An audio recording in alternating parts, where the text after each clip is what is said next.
The process of a craniotomy and what likely was done with Senator McCain.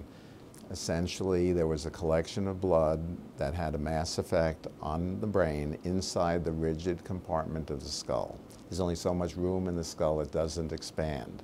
So if you're putting in material that doesn't belong there or a mass, something else is compressed or displaced. You have to open the skull to get to this abnormal fluid collection, and that's the craniotomy part. So the surgeon opens the skull to get access to this fluid collection that shouldn't be there, and then depending on technically, can suck it out. It may drain out pretty easily, but essentially removing this fluid collection that shouldn't be there. If it was a subacute subdural hematoma, a collection of blood, and it was on the left side, and although they keep talking about behind his eye, it's actually more probably above his eye, above his orbit, and in the skull, in the same compartment where the brain sits.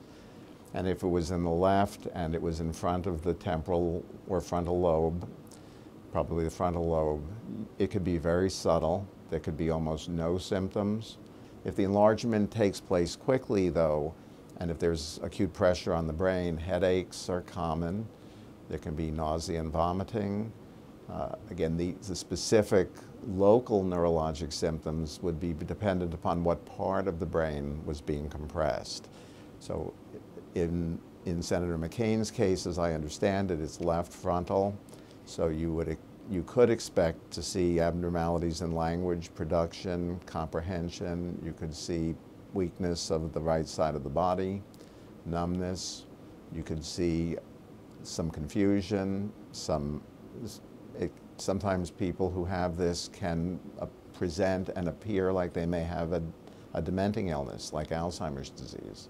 As the brain shrinks with aging, there are veins that connect the surface of the brain to the inside of the skull. They can get stretched. They may be more vulnerable to be torn or injured with relatively minor trauma. A lot of times you can't figure out what the traumatic event was that causes this. Sometimes people are fit and ready to go. Sometimes, again, depending upon his preoperative condition. I mean, if he did have a neurological deficit, if he was weak, if he was having trouble with language function, I mean, that may take a while to come back. And, in the case of a United States Senator, you have to be sharp, and you really have to be fully on your game. You're going to be speaking publicly, and, I'm sure his doctors would not release him to return to his particular career until they know that he's going to acquit himself well.